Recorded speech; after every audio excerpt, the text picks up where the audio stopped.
Hello, welcome to Yoga Rach and Rach. Thank you very much for joining me. Welcome to our full moon in Scorpio practice. Today is actually Earth Day if you're watching this as it goes up on the 22nd of April, and we have our full moon. I think it's on the 26th. Yes, it's on the 26th. I love that we have Earth Day and the opposite sign of the earth element of Taurus is our water element of Scorpio. So whenever it's a full moon, it's always opposite the sign that the sun's in. So we've not long gone into Taurus season, we've come out of Aries season where we might have been feeling a bit more motivated. Now it's time to sort of slow it down. So we're going into the elements for Scorpio, honouring that full moon that we're moving into on the 26th. Scorpio rules over the lower back, the sacrum. So we're going to be going into a little bit of movement for that.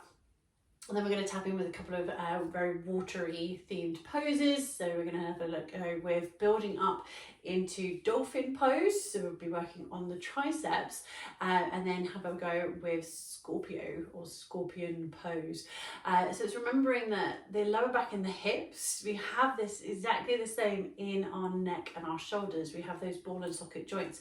They are slightly different. We have more movement in the shoulders than we do in the hips, but it's just honouring that mirror image of those two areas of the body, which is why we're going into dolphin pose and scorpion pose, which really work the shoulders by building that strength in the triceps. So let's get started with finding some stretches for the lower back and the sideways as well, the obliques. So we're going to go into, you can do this, I've particularly put down bound angle pose, but sometimes I prefer sitting in Sukhasana. You might prefer having the legs wide. So it's just where we're then activating into the hips. So we can either sit in like easy cross-legged pose. It's nicknamed easy because it's easier than the traditional pose of lotus pose. So you might have the legs crossed in that easy pose. You might have the knees wide, soles of the feet together in bound angle, Baddha Konasana or diamond legs, or you can take the feet out wide. So you might just go to the width of the mat, make sure that you're not tucking the tailbone under. So then we're working with sort of this abduction, as it were, of the hips. So we're not here where the hips are neutral, so the hips are active here, or again here because the knees aren't really moving, and then exactly the same here. We're just going to go into a little forward fold. Now if you do prefer using a prop, you might be using a block or a pillow, you might even be using a chair. So as you fold forward, you can place your hands on your forehead on the seat of the chair for that support, because remember, it's not about how far you go into your forward fold. It's not how far you go into your forward fold, because we are already folding forward when we're sitting. If you think about as creatures, we're up, as creatures or humans, we're upright animals. We're standing on our feet. So as soon as we sit, we can see it more when we stretch the legs out. As soon as we're sitting, we're in this half forward fold. And this might be as far as feels comfortable for the majority of us. So as you're folding forward, you're getting this movement again through the hips and really being aware of how that feels in your lower back. So though I know this is accessible for me, is it comfortable for me today? And it's honouring, and then it may change depending on the actual seated pose you're in. So your Sukhasana and Baddha Konasana may feel slightly different. So for me today, that actually feels more comfortable than placing my forehead down onto the block. So I know I can make a couple of relaxed fists, one on top of the other, forehead resting on the block. So it's just honouring how you feel in your body, and it's just checking in, we're getting that stretch in the sacrum into the lower back. Now if you have moved into Sukhasana, do come up out of your fold and just have a look at the cross of the legs and see if you can change the cross of the legs so your outer leg is now your inner leg. And it may feel a little bit uncomfortable, but we don't have to stay here for as long as we did on the other side. And you can move into that forward fold, keeping the neck and the shoulders relaxed.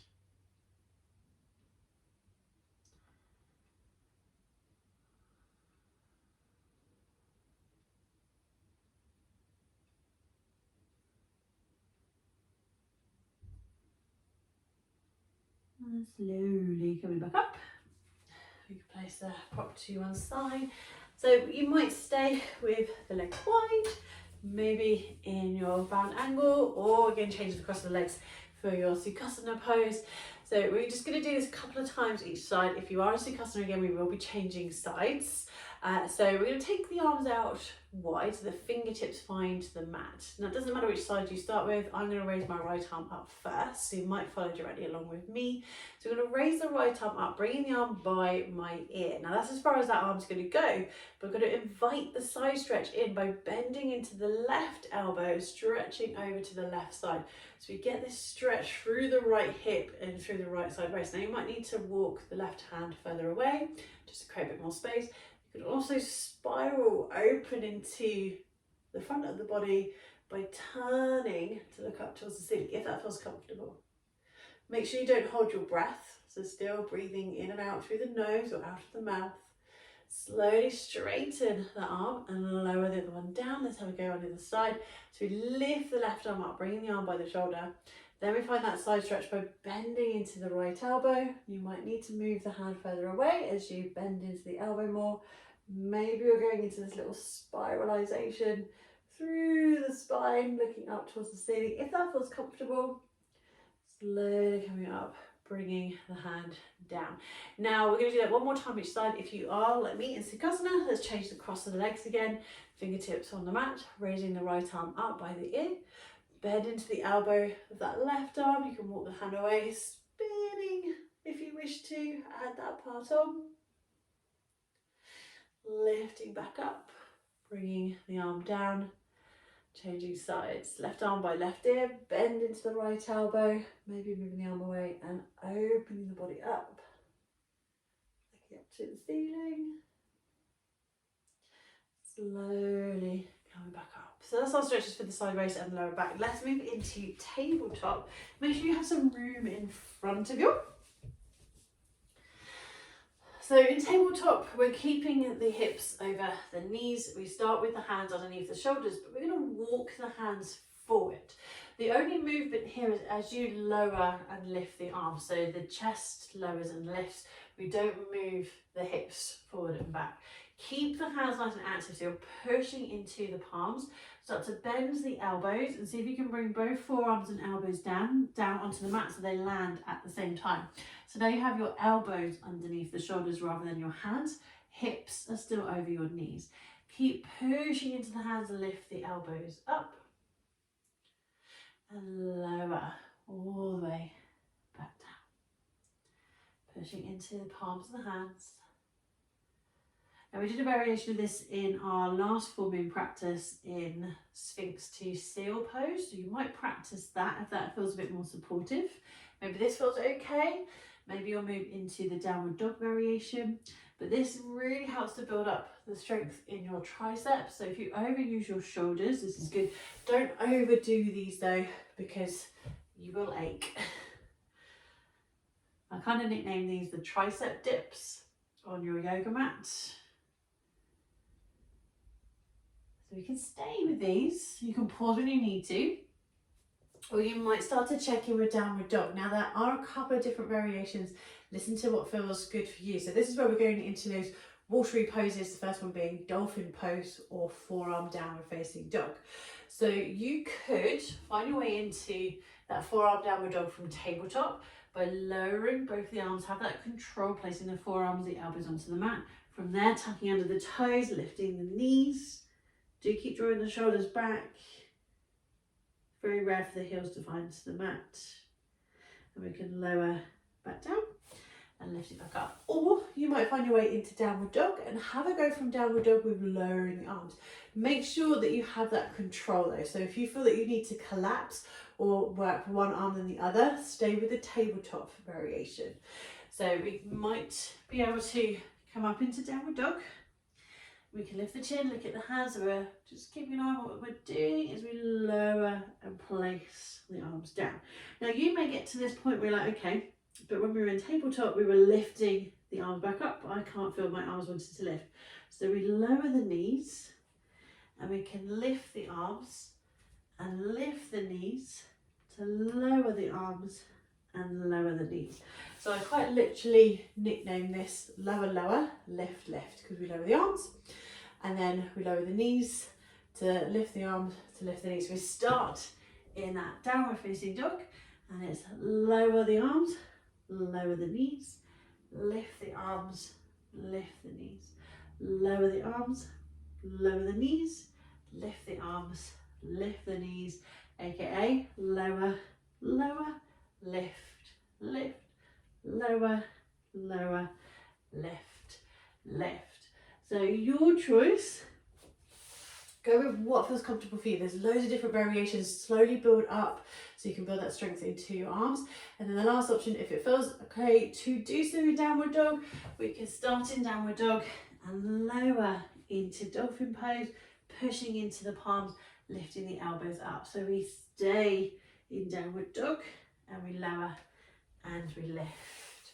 Do pause when you need to. But from there, we're going to have either a little pause in child's pose, or we can come straight up into downward dog. We're going to check in with our down dog splits and have a go from there with scorpion pose. Now this one, if you do feel really comfortable with your full chaturanga, then you are more than welcome to have a go. You might pause in your practice and have a little look through and see how you feel with this one. But do really be mindful of the shoulders. If your arms feel quite tired after doing those sort of tricep dips, then stay with those, build up the strength in the arms. There's a reason why we were doing those first, so we can build up into this next pose. But you might just check in with your down dog splits. So we can lift up into downward dog and lift one leg up and lower, place the foot down, changing sides. So from here, if that feels okay, we're going to see if we can bend our knee. We're not opening the hips, we're not spinning the knee and the hip out to the side. Just think about as you lift your leg up, you're going to bend the knee so it looks like you're trying to kick your tailbone. So you're lifting the leg up and bending the knee. So you're starting to create this scorpion tail, strengthening the leg, changing sides, straighten the leg, changing sides. Now if that feels comfortable and you're quite happy with moving forward from your downward dog into your plank, that's what we're going to have a go with. So we're going to scoot forward, but you're going to lower the chin and the chest, keeping your hips high, and you've got that one leg still lifted in that down dog split. So we're going to lift up into downward facing dog. You might have a little watch through of this, you might follow along with me. So we can lift one leg up, doesn't matter which side, bend the knee, lift the chin, look forward, and then bend the elbows, but keep the elbows and forearms off the mat, and your chin and chest land on the mat, and you still have that leg lifted and the hips lifted for your scorpion pose. So we can lower the leg, lifting into cobra pose, releasing, pushing back up into downward dog, and maybe have a go on the other side. So you're lifting the chin, scooping the body forward, bend the elbows, but now the elbows stay lifted, and you've got that foot, the hip and the belly lifted, chin and the chest on the mat. And we lower the leg. We can stay low or lift up high. So you're more than welcome to continue having a go with this practice. You might be moving into a little child's pose. Do listen to your body.